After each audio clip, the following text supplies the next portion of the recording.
va te régler ton compte.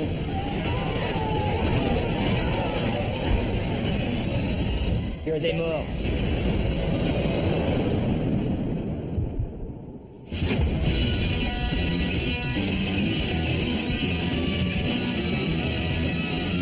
Merde, c'est barré.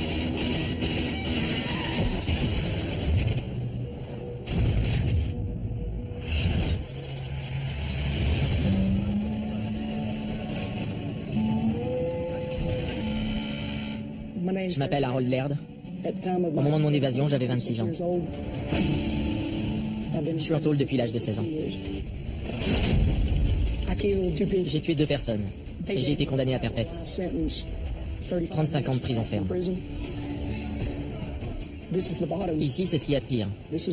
C'est un concentré de violence. C'est brutal. Quand je suis arrivé à la prison de Styles, ils m'ont mis dans une unité avec des membres de gang, des fachos. J'étais mal barré.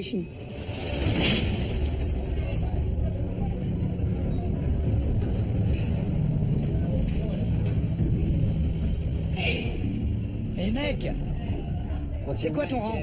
Je lui ai dit, de quoi tu parles? Je suis pas dans ton gang. Je suis pas raciste. T'as intérêt à virer de là, sinon t'es mort. Ah, mort! Ah, mort! Ah, mort! Ah, mort! Et là, j'ai compris que j'allais me faire éclater. Massacré. Je risquais d'y laisser ma peau. Approche. Fais voir tes mains. Je ne savais pas quand ils allaient me frapper. Mais c'était qu'une question de temps. Écarte-toi de la porte. J'ai compris qu'il fallait que je me batte. Pour sauver ma peau. Allez chercher des renforts. Ils sont peut-être armés. Séparez-vous. Restez à terre. Couchez. Sortez-le de là. Sortez-le de là.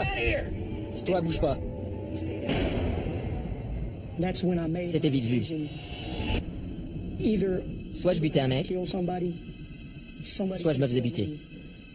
Soit je me barrais de là.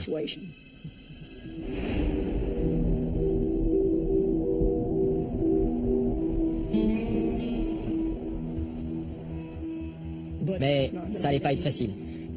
Les prisons, c'est fait pour vous tenir enfermés. À la prison de sécurité maximale de Styles, la sécurité est très stricte. Chaque détenu passe 23 heures par jour dans sa cellule. Comptage. Il y a des comptages toutes les demi-heures. On envoie un seul prisonnier à la fois dans la cour. C'est très contrôlé. Il y a 3 tours de guet, une patrouille mobile, des clôtures et une zone de no man's land. Il tente de s'évader, un que d'être abattu. Les surveillants ont pour instruction de tirer pour tuer.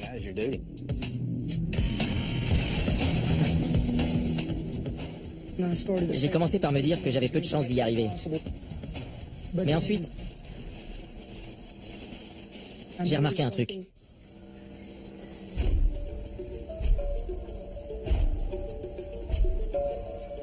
Il y avait de l'eau qui coulait sur ma lampe depuis la cellule d'au-dessus. Et là, ça a fait tilt. Il devait y avoir un moyen d'accéder à l'ampoule. Il y avait sûrement un tunnel d'accès ou un conduit pour que le type chargé de l'entretien puisse passer derrière le mur. Si j'arrivais à passer derrière la lampe, j'avais une chance de pouvoir sortir. J'ai commencé à examiner le panneau et j'ai vu que c'était du plexiglas. Ça faisait comme des alvéoles. Tout ce qui est en plastique peut être découpé. Oui, mais comment faire? On m'appelle MacGyver parce que je suis un pro du bricolage. J'ai un don pour réparer les choses. C'est naturel chez moi.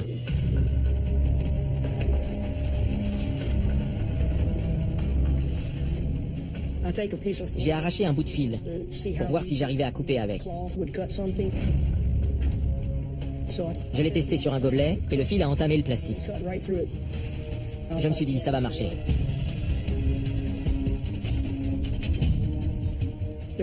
Il y avait un joint en silicone tout autour de la plaque en plexi. J'ai pris un cure-dent en plastique et j'ai gratté le joint.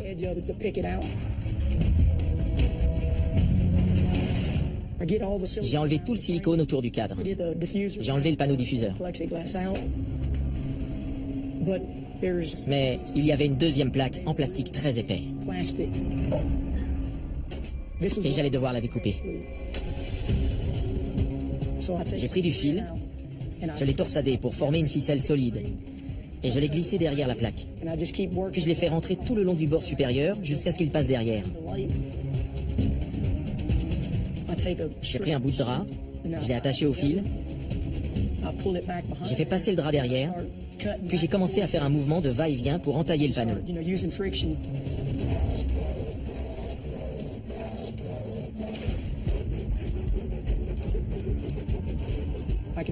Je voyais que ça marchait et j'y mettais toute mon énergie.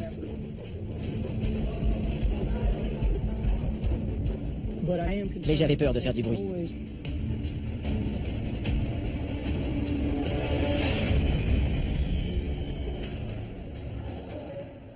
Des contrôles sont effectués toutes les demi-heures pendant les rondes.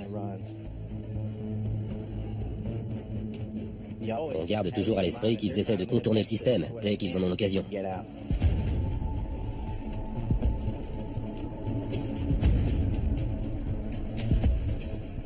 Quand j'ai vu une ombre, j'ai su qu'ils arrivaient à ma porte. Y a un problème?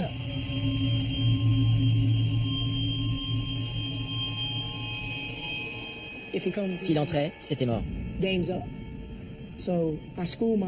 J'ai essayé de prendre l'air blasé habituel.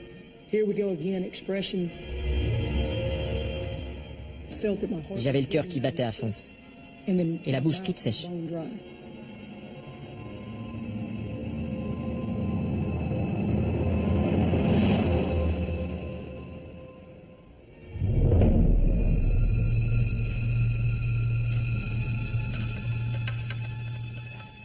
J'étais soulagé. Je me suis dit, maintenant il faut que tu te défonces jusqu'à ce que tu aies fini.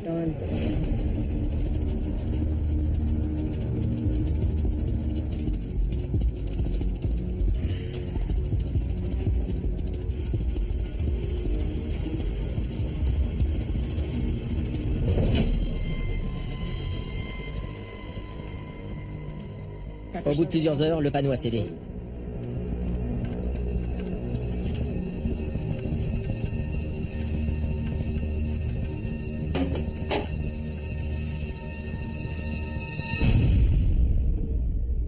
Oh non. Maintenant, je me tape des barreaux. Comment faire?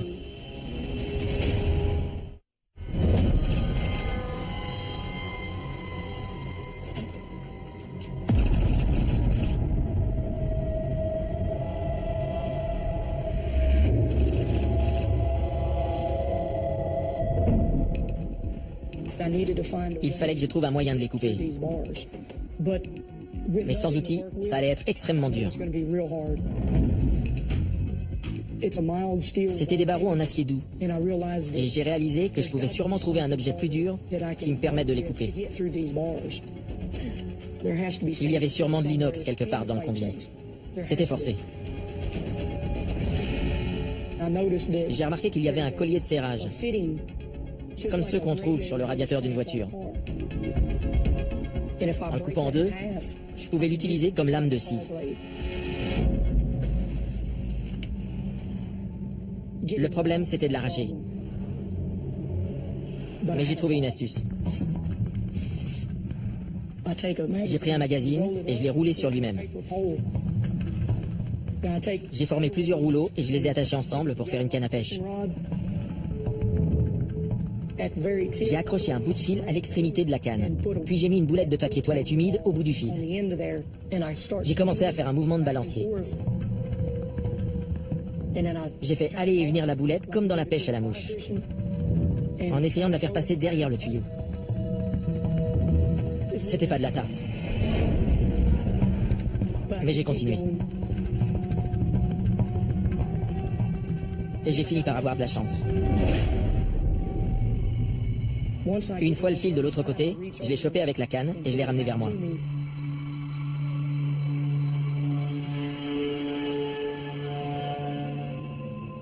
Je me suis dit, si je lâche, c'est mort. J'y arriverai jamais.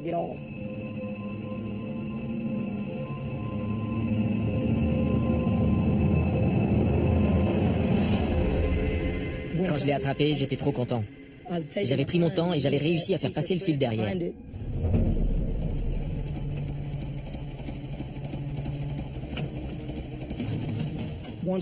Une fois le fil en place, j'ai fait passer un drap entier autour du tuyau.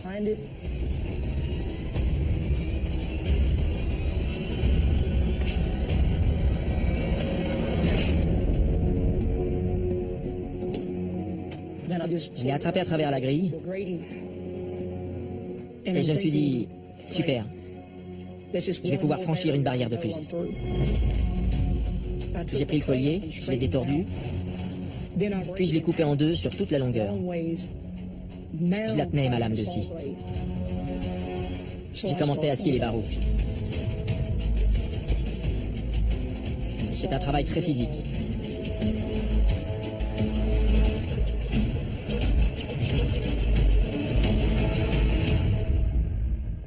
J'ai réalisé que ça allait prendre trop longtemps.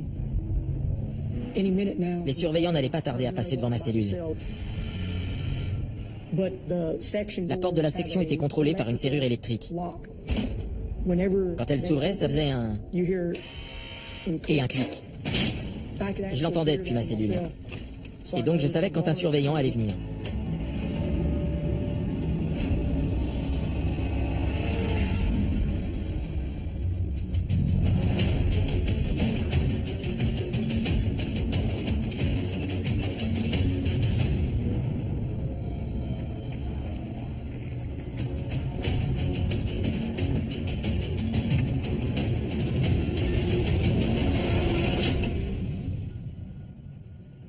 Je ne pouvais pas couper tous les barreaux. Ça m'aurait pris trop longtemps. Il fallait que je trouve un moyen d'enlever la grille entière. J'ai remarqué qu'il y avait 4 vis qui maintenaient le cadre au mur. Il fallait que j'arrive à les enlever. La meilleure solution était de recourber le barreau. Ça formerait une clé.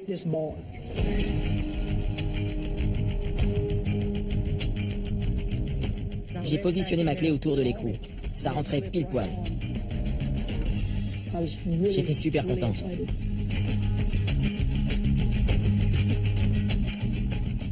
L'écrou se desserrait. Nickel.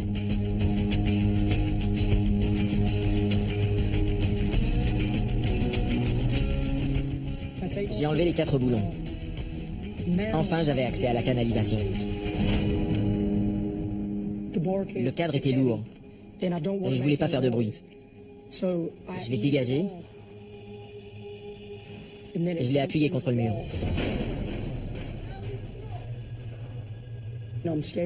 J'avais peur qu'un surveillant passe devant ma cellule et voit que j'étais plus là. Mais j'avais ce sentiment de liberté auquel je ne suis pas habitué.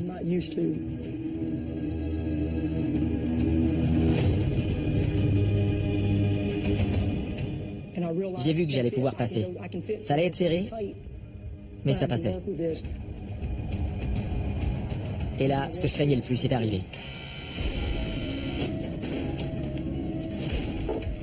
Je savais que je n'avais pas assez de temps pour tout remettre comme il faut. Mais il y avait une chance que ça tienne. Fouille de cellule. Debout, lève-toi. Contre le mur. J'étais debout. Je regardais les surveillants fouiller ma cellule. Pourquoi ta lampe ne marche pas? Quand ils ont commencé à regarder ma lampe, mon cœur s'est mis à tambouriner dans ma poitrine. Je me suis dit, pourvu que ça tienne. Pourvu que ça tienne.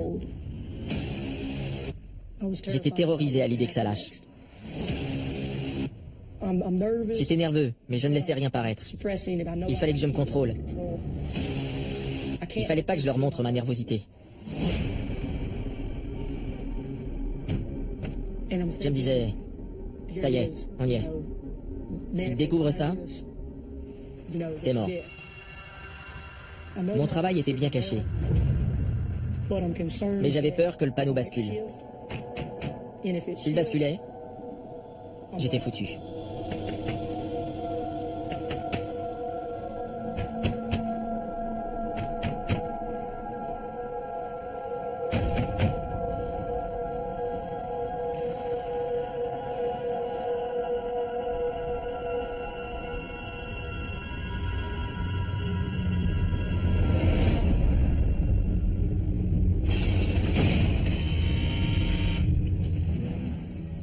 Quand il est parti, je me suis senti soulagé. Ça allait mieux. Il fallait que je commence à planifier mon évasion. Il allait y avoir beaucoup d'obstacles à franchir. Premièrement, la canalisation. Ça n'allait pas être facile à cause de l'étroitesse du passage. Puis, il allait y avoir une porte fermée à clé que j'allais devoir franchir. Une fois que j'aurais passé cette porte, je serais à l'extérieur. Il faudrait alors que je rejoigne le périmètre de sécurité et que je franchisse les 2 clôtures sans me faire voir. Il y avait les miradors et une voiture de patrouille qui quadrillait le périmètre de sécurité. Je m'inquiétais aussi pour ma jambe. J'ai des broches en métal qui vont de mon genou à ma cheville. Donc j'allais avoir du mal à semer tous ceux qui allaient se lancer à ma poursuite. Mais j'allais essayer.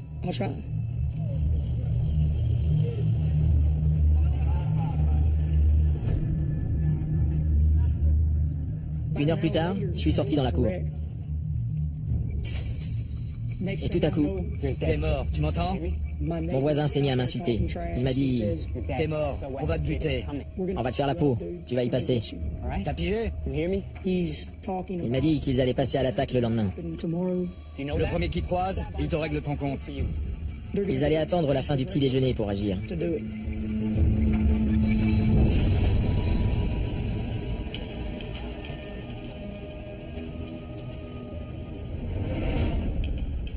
Et là, je me suis dit, ça y est, je suis en danger de mort. Et j'ai pris la décision de me tirer le soir même.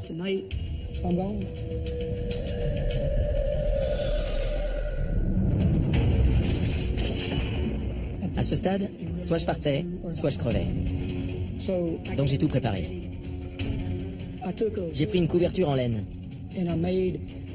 Et je me suis fait un sweat avec une capuche pour que tout mon corps soit camouflé, à part mon visage. J'avais besoin d'un outil pour couper la clôture. Donc j'ai pris les colliers de fixation des tuyaux et j'ai fabriqué des pinces. Puis j'ai fabriqué un mannequin.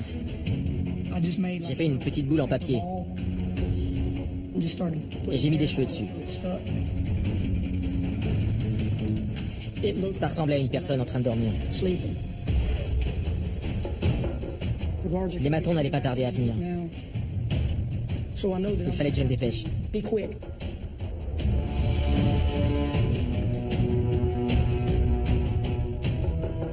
C'était le moment de partir.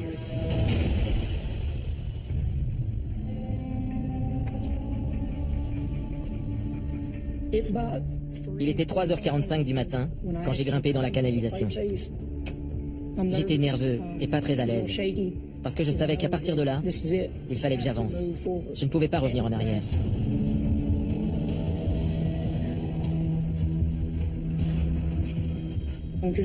J'avais peur qu'il me rattrape.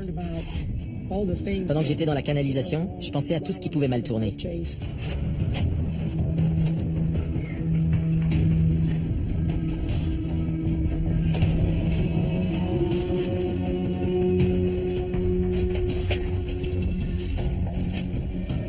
Quand j'ai vu la porte au bout de la canalisation, j'ai réalisé qu'entre le monde extérieur et moi, il y avait une serrure.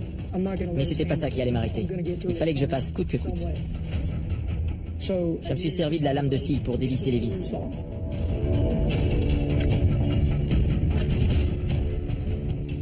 J'ai démonté la serrure et j'ai vu que je pouvais actionner le pen comme une poignée de porte. Il n'y avait pas besoin d'outils.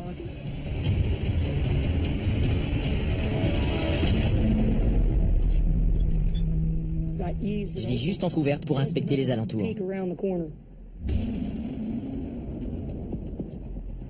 C'était trop fort. Je me sentais bien. J'avais la liberté à portée de main. Tout ce que j'avais à faire, c'était aller jusqu'à la clôture, la couper, et j'étais libre.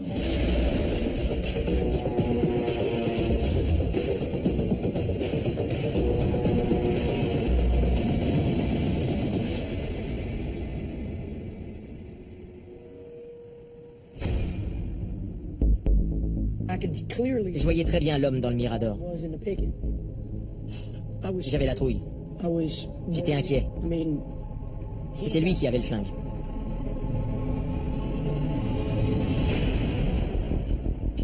Ma vie était entre ses mains.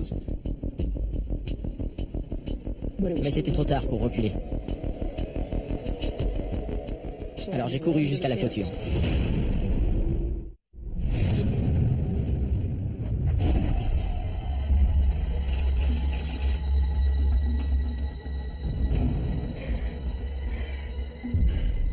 J'avais réussi. Le surveillant ne m'avait pas vu. J'ai pris ma pince pour couper le fil. J'avais poussé un peu ma capuche pour mieux voir sur les côtés. Oh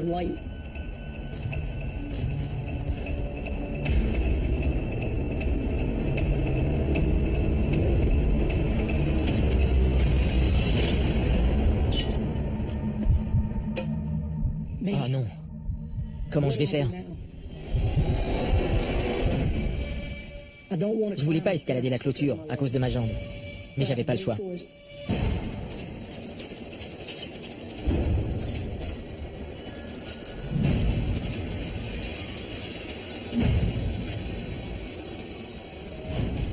Le barbelé s'est redressé d'un coup. Il s'est accroché dans mon pantalon.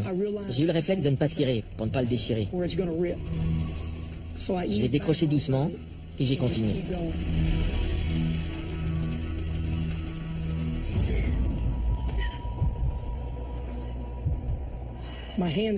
J'avais les mains toutes écorchées à cause du barbelé. Ça me faisait un peu mal. Mais j'avais une telle montée d'adrénaline que je sentais pas vraiment la douleur.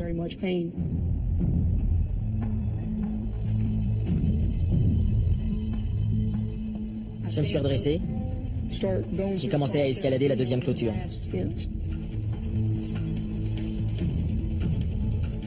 Encore un effort et j'étais libre.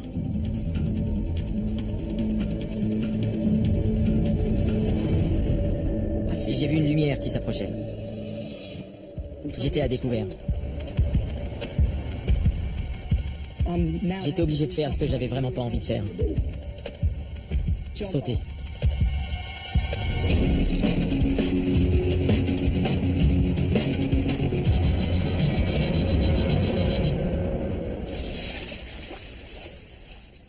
J'étais libre. J'étais dehors.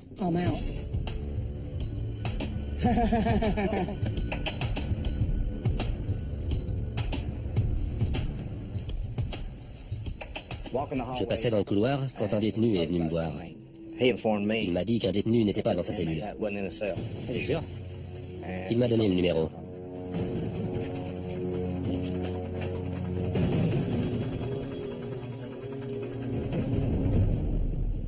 Hé, merde!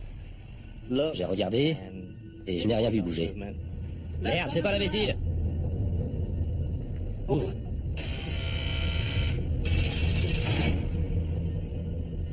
On est entré dans la cellule. Merde! On était sur le garde. Merde!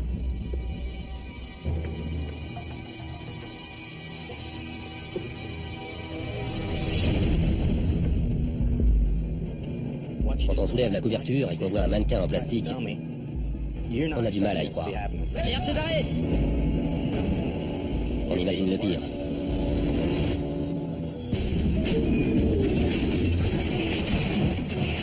On a immédiatement verrouillé toutes les issues.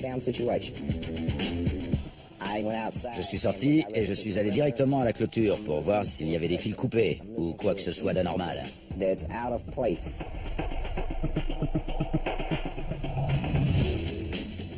On a repéré l'endroit où il avait franchi le barbelé. L'herbe était plus foncée aux endroits où il avait rampé. J'ai donné l'alerte et déclenché la sirène.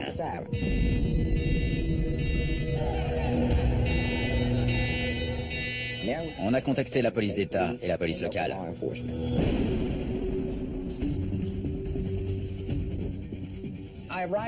Je suis arrivé à la prison de Styles, un nouvel établissement. À l'époque, c'était un modèle du genre. On était choqués qu'un prisonnier ait pu s'évader. Asseyez-vous. À ma connaissance, il n'y avait pas encore eu d'évasion. Je vais vous poser quelques questions au sujet de Laird. On a commencé à interroger tous les détenus pour obtenir un maximum d'informations. Vous le connaissiez depuis longtemps? Est-ce qu'il a parlé d'une petite amie?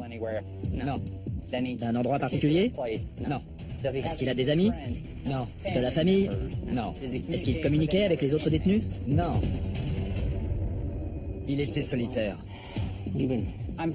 Désespéré comme il l'était, j'avais peur qu'il commette une agression ou un vol, parce qu'il n'avait personne pour l'aider. Il ne pouvait pas aller voir sa famille pour lui demander de l'aide.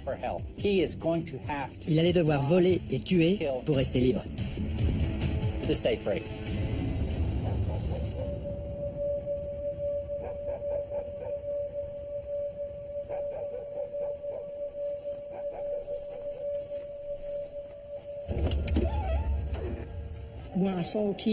Quand j'ai vu qu'il y avait les clés sur le contact et qu'il y avait des vêtements, ça a été un immense soulagement.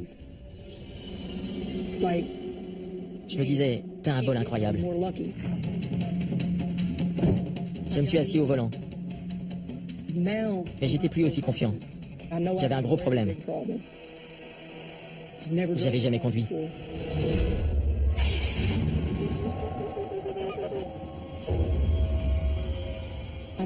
J'avais de gros doutes. De gros doutes quant à mes capacités.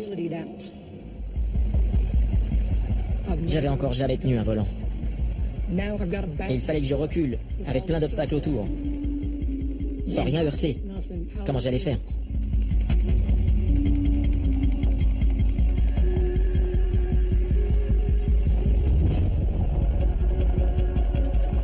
Une fois sorti, je me suis dit, ça y est, t'as fait le plus dur. C'est fini. Maintenant, c'est simple. Tu peux y arriver.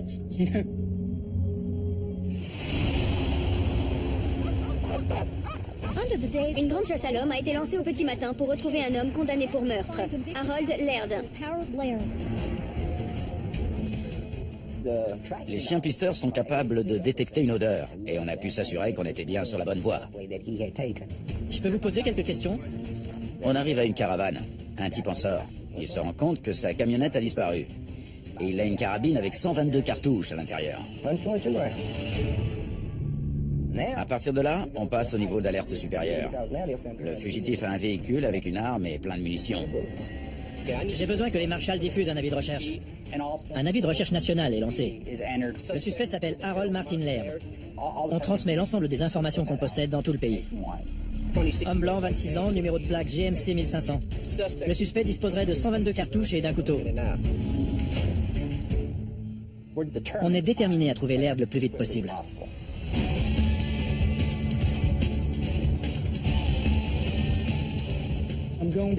Je roulais sur l'autoroute I-10. Je connaissais cette route. Elle va de Los Angeles jusqu'en Floride. Ça fait beaucoup de chemin et beaucoup d'endroits où se cacher. À un moment, j'ai vu des cônes limitant le trafic à une voie. Je me suis demandé ce qui se passait.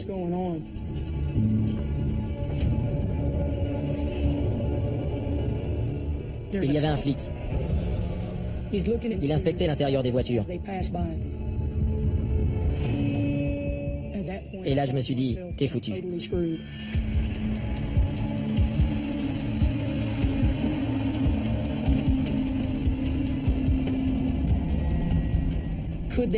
Est-ce qu'il pouvait déjà avoir mobilisé la police?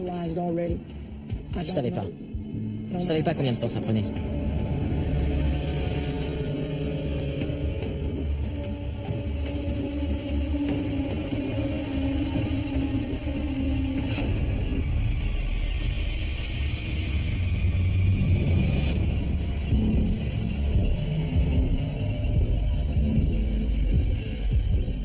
J'ai essayé d'avoir l'air cool, comme un citoyen normal.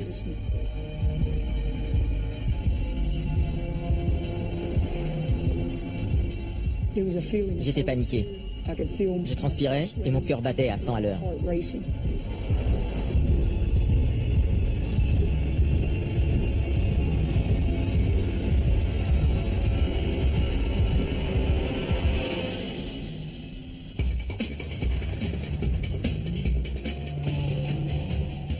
Quand je suis reparti et que j'ai compris qu'il m'avait pas reconnu, j'étais tellement soulagé que je me suis effondré. Je me suis dit, wow, c'est trop cool. Je suis libre. Ils me rattraperont pas.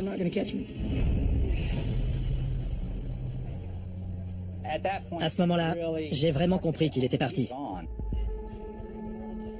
Je ne savais pas s'il était en forme physiquement et mentalement. Il s'était évadé en plein milieu de la nuit, à une heure où il aurait dû dormir. Et le manque de sommeil, ajouté à l'excitation d'être libre, ça donne un mélange très dangereux.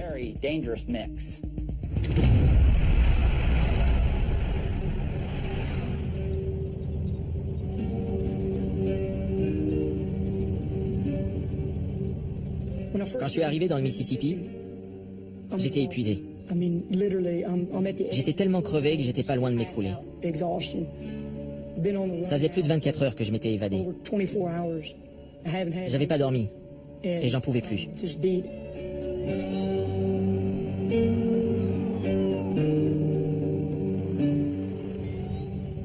La pire chose que je pouvais faire, c'était de mettre le régulateur de vitesse. Après ça, je me souviens de rien.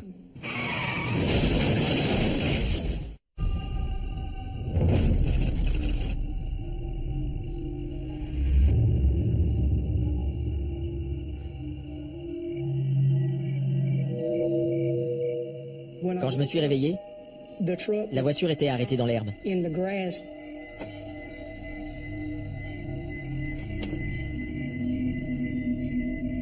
Je suis sorti, j'ai regardé derrière la voiture et j'ai vu les traces de pneus dans l'herbe.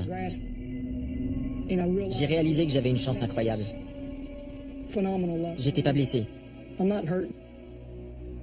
C'était plus que de la chance. C'était un miracle. Je me suis dit qu'il fallait que je trouve un endroit pour dormir.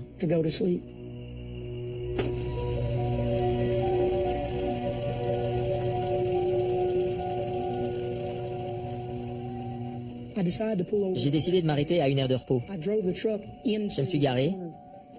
J'ai enlevé mes chaussures. Je me suis allongé et je me suis endormi.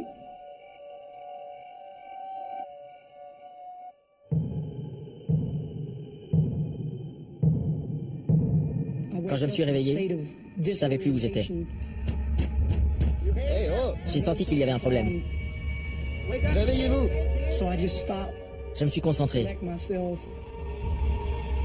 Et les choses me sont revenues lentement en mémoire. Qu'est-ce que vous faites là? J'ai vu que c'était un flic. Ça va? Je me suis dit, il y a un problème, monsieur l'agent? Oh non, encore? Comment je vais faire? Veuillez sortir de la voiture, s'il vous plaît.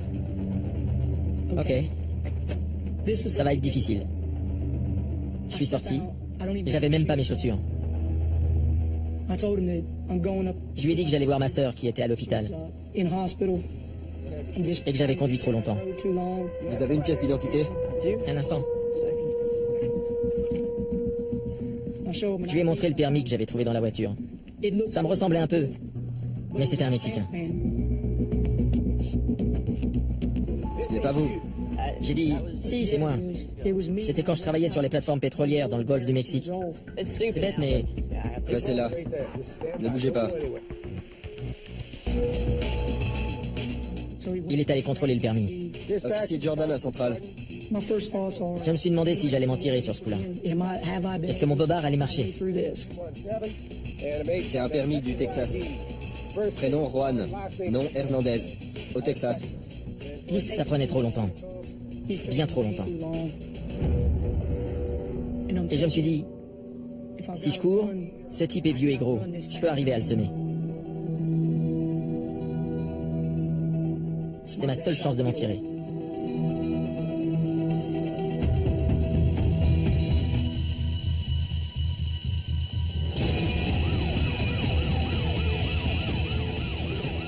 Deux mecs jeunes en bonne condition physique ont sauté de leur voiture.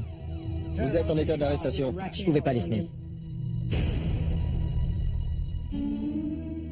La voiture avait été identifiée comme étant volée. C'était foutu. Ils allaient m'emmener en tôle, prendre mes empreintes et découvrir que je m'étais évadé d'une prison du Texas. Ma cavale était finie.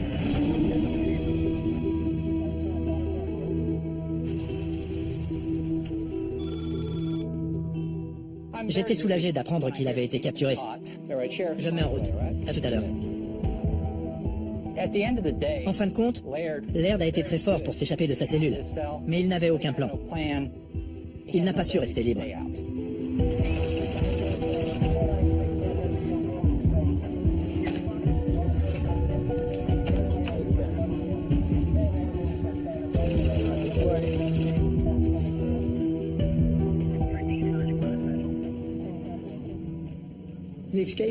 Mon évasion m'a permis de me tirer d'un mauvais pas. Mais ça m'a coûté très cher par rapport à ce que ça m'a rapporté. Ça n'en valait pas la peine.